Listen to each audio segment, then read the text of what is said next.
Welcome to This Explainer. Today, we are unpacking a topic that's absolutely crucial for Section D of the CMA exam, cost measurement techniques. We're going to figure out exactly how to identify, calculate, and choose between the three essential approaches to costing. So let's dive right in. Here's our roadmap for today. We'll kick things off with a big picture, then work our way through our three main toolkits: actual costing, normal costing, and standard costing. After that, we'll do a quick side-by-side comparison and wrap the whole thing up with a CMA pop quiz to test what we've covered. All right, part one, the big picture, featuring the Dubai factory dilemma. Imagine you're running a massive, busy manufacturing plant right here in Dubai. You get to the end of the month, you're trying to close the books, and you have to answer one huge, high-stakes question. What did it actually cost to make each product? Now that sounds like a super simple question, right? But here's the crazy part. Depending on how you measure it, you can get completely different answers for the exact same product. The three approaches we're about to cover are specifically designed to solve this massive business problem. Moving on to part two, actual costing, which is all about after-the-fact measurement.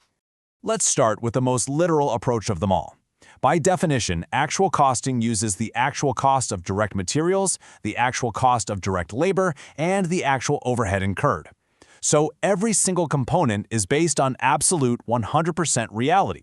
But there's a pretty big catch here. It's all applied after the fact, meaning you literally have to wait until the period is totally over to know your numbers. When you break down the components, you'll see exactly how this plays out.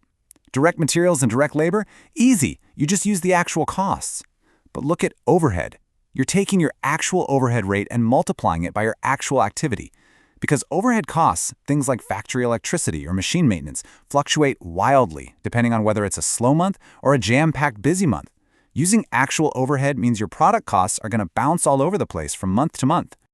Think of it like this. It's exactly like getting your exact Careem or Uber bill at the very end of the month. Yes, it's 100% accurate down to the final fills, but you can't price your products or evaluate your team's performance mid-month because you're just stuck waiting around for all those actual invoices to finally arrive. It's great for small businesses or custom one-off projects, but honestly, it's terrible if you need consistency. That brings us to part three, normal costing. This is the most common system out there. To solve that frustrating waiting game of actual costing, most manufacturers use normal costing. The definition shifts slightly here. We're still using actual direct material and direct labor costs, but we apply overhead using what's called a predetermined overhead rate, or POHR, which is calculated at the very start of the year. Notice how the formula changes with this method. The direct costs up top, those are still actuals. But for overhead, we're now taking that predetermined overhead rate and multiplying it by actual activity. This is a game changer because it smooths out all those wild monthly fluctuations we just saw in actual costing. So, the absolutely crucial question is, how do we get that rate? The POHR formula is simple but vital. You take your budgeted total overhead for the year and you divide it by your budgeted activity level. But here is the reality check. Because this is an estimate you make on January 1st, your actual overhead and your applied overhead are almost never going to match perfectly by December 31st. You're always going to have to deal with over or underapplied overhead at year end. To really ground this concept, think about estimating your annual petrol costs. Let's say you budgeted at 50 fills per kilometer at the start of the year. Then, throughout the year, you apply that exact rate to every actual kilometer you drive. You lock in your estimated rate so you can reliably budget and price your services every day without constantly worrying about whether petrol station prices went up or down that week. Now for part four, standard costing, the ultimate benchmark for performance. When it comes to the CMA exam, standard costing is a massive focus. The definition here is incredibly strict.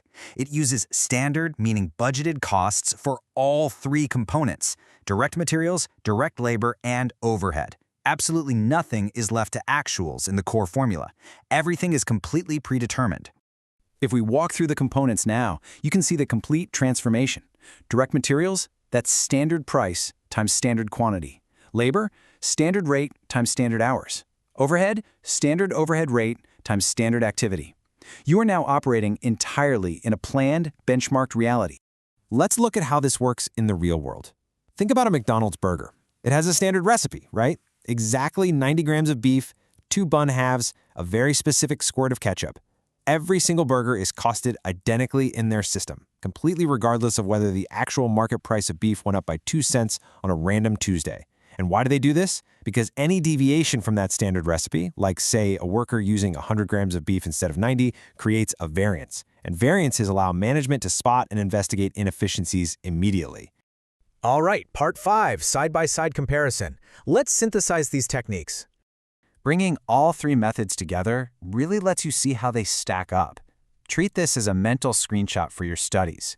Notice how the ability to do variance analysis scales up across the methods. Actual costing, zero variance analysis. Normal costing gives you a partial analysis, just for overhead. But standard costing, that unlocks full variance analysis for every single component. That is exactly why it's the ultimate tool for repetitive production. Okay, before we test our knowledge, we need to talk about a massive exam trap. Seriously, pay attention to this one. When you're doing normal costing, calculating applied overhead is your predetermined overhead rate multiplied by actual activity hours used. The trap? Students constantly multiply the POHR by budgeted hours instead. If you multiply by budgeted hours, your answer will be dead wrong. Remember, it's POHR times actual activity. Which brings us perfectly to part 6, the CMA Pop Quiz. Let's test your knowledge. Question 1. Under normal costing, overhead is applied to products using what? Is it A, actual overhead rate times budgeted activity? B, predetermined overhead rate times actual activity? C, actual rate times actual activity?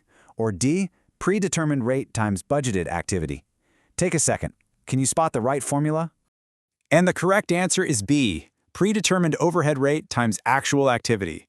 Remember that exam trap we literally just talked about? You use the predetermined rate, absolutely, but you must apply it to the actual hours your team worked.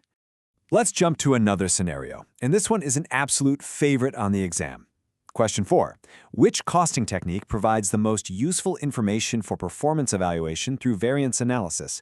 Think back to our fast food burger analogy for a hint. The answer is standard costing. Because you set such a strict baseline for your materials, your labor, and your overhead, any deviation raises a red flag instantly, which allows you to manage performance flawlessly. But as we wrap up this explainer, I want to leave you with a thought that takes this out of the textbook and into the real world.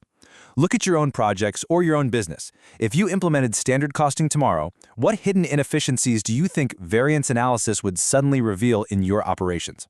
Definitely something to think about. Thanks for exploring this with me, and I'll catch you in the next explainer.